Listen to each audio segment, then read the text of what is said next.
وَبَرَزُوا لِلَّهِ جَمِيعًا، ایک دن آئے گا کہ ہم سارے کے سارے اللہ تبارک و تعالیٰ کے دربار کے سامنے کھڑے ہوں گے. ادھر جا کر للہ جميعًا، سارے کے سارے.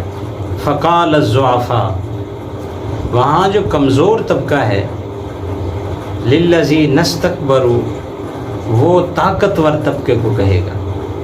جو ضعفاء لوگ ہیں، استکبروا، وہ طاقتور لوگوں کو کہیں گے جو بات یہاں ہم تسلیم کرنے کے لیے تیار نہیں کہ ہم کس کے تابع ہیں، وہاں یہ بات تسلیم کریں گے.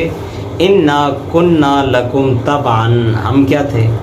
تمہارے تابع، ہمارے اوپر تمہارے قوانین لگتے تھے، ہم وہی کرتے تھے. ہماری معیشت سے لے کر ہمارے اٹھنے بیٹھنے، ہمارے کلچر تک جو ہم نے تابعداری کی ہے وہ تمہاری کی. انا کننا لکم تبعا. آج تو یہاں تک ہو گیا، یہاں جو چیزیں فروخت ہوتی ہیں ان کے ریٹ جو ہیں وہ بھی IMF کیا کرتا ہے؟ متعین کرتا ہے کہ یہاں بکنے والی چیز کی قیمت کیا ہوگی. ہم اتنے کمزور اور لاچار اور غلام ہو گئے ہیں کہ سارے کی ساری تابعداری ہم کن کی کر رہے ہیں؟ انہی کی. انا کننا لکم تبعا، ہم کہیں گے ہم کیا تھے؟ تمہارے تابع تھے. آج پھر کیا ہے؟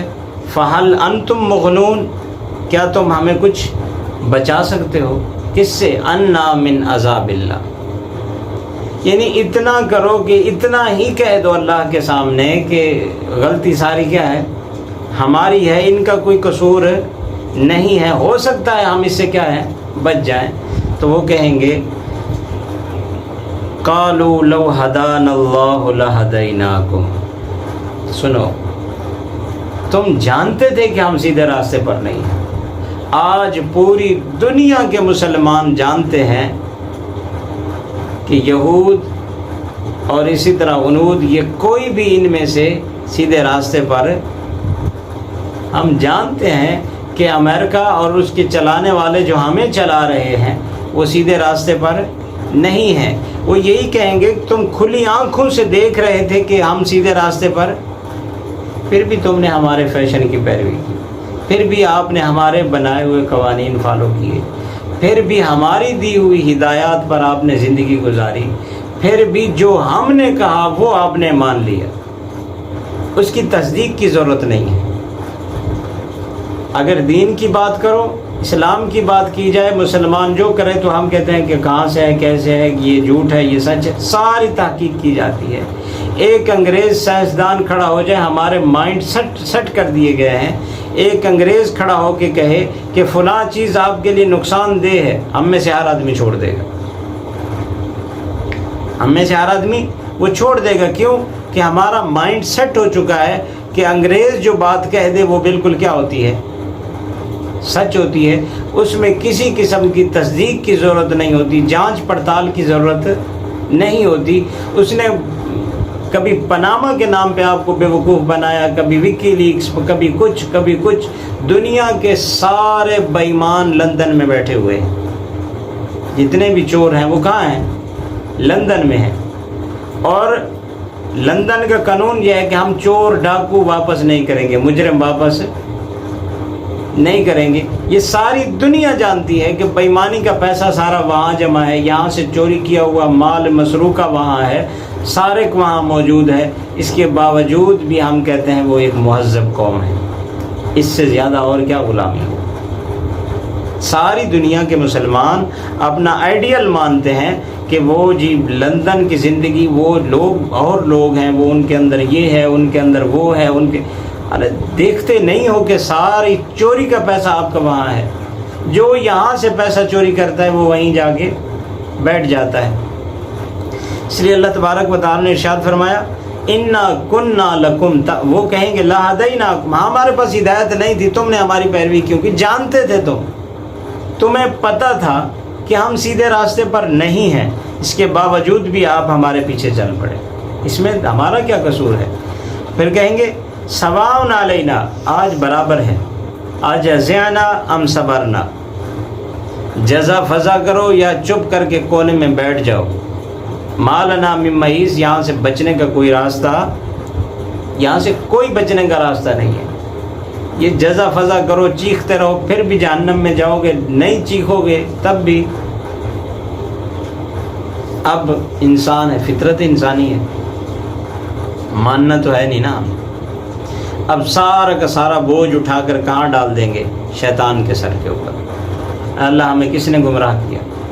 شیطان نے گمراہ کیا. شیطان کی وجہ سے گمراہ ہوئے، تو سارا کچھ شیطان کے سر کے اوپر ملبہ ڈال کے اطمینان دیں گے دل کو. ہو سکتا ہے کہ میں بچ جاؤں.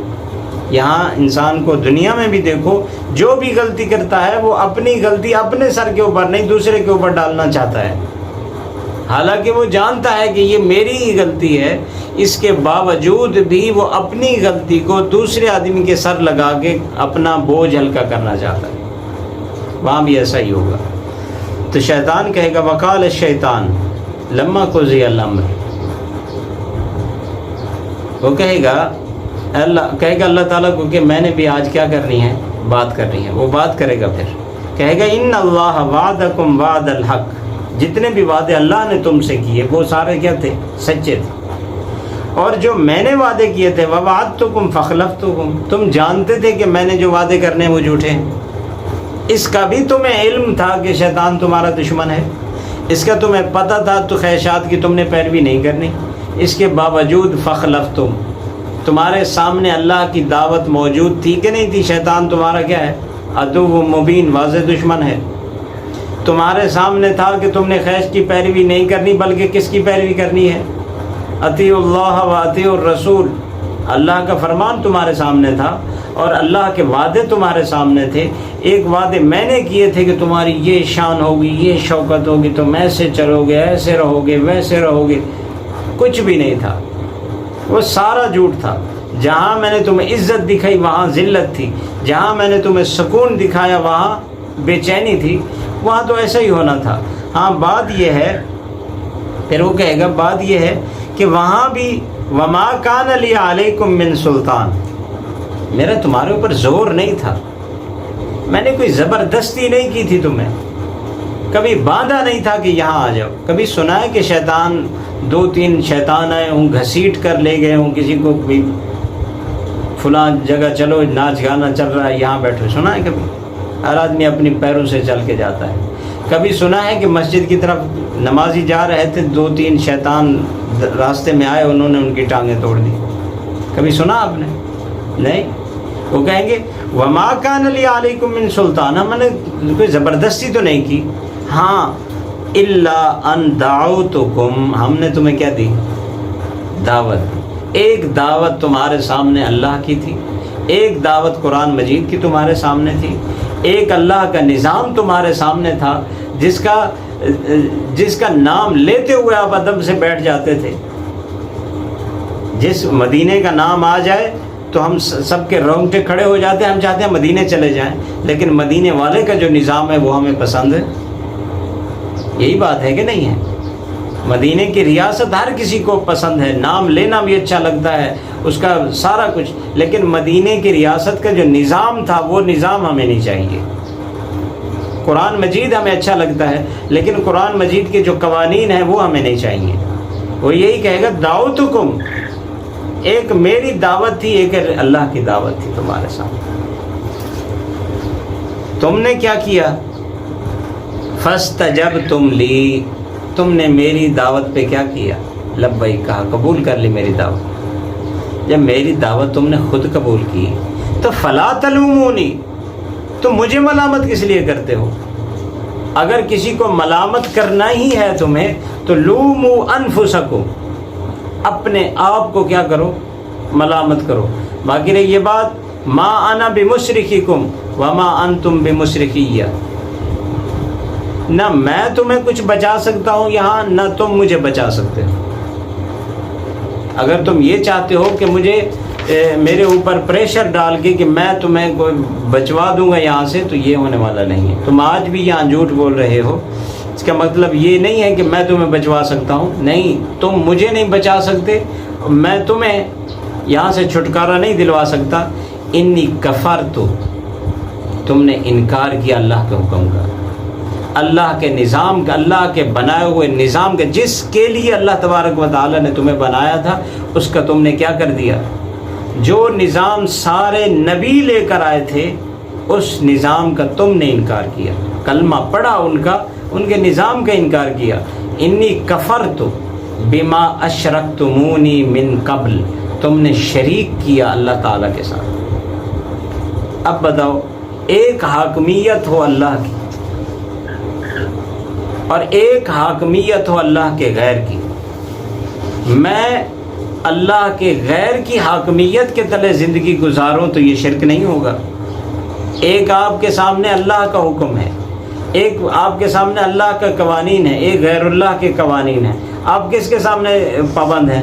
اگر آپ غیر کے ہیں تو آپ نے شرک کیا، اللہ کے مقابلے میں کسی فرد کی آپ نے تابعداری کی، کسی شخصیت کی تابعداری کی، اس لیے کہیں گے اشرکتمونی، تم نے کیا کیا؟ شرک کیا۔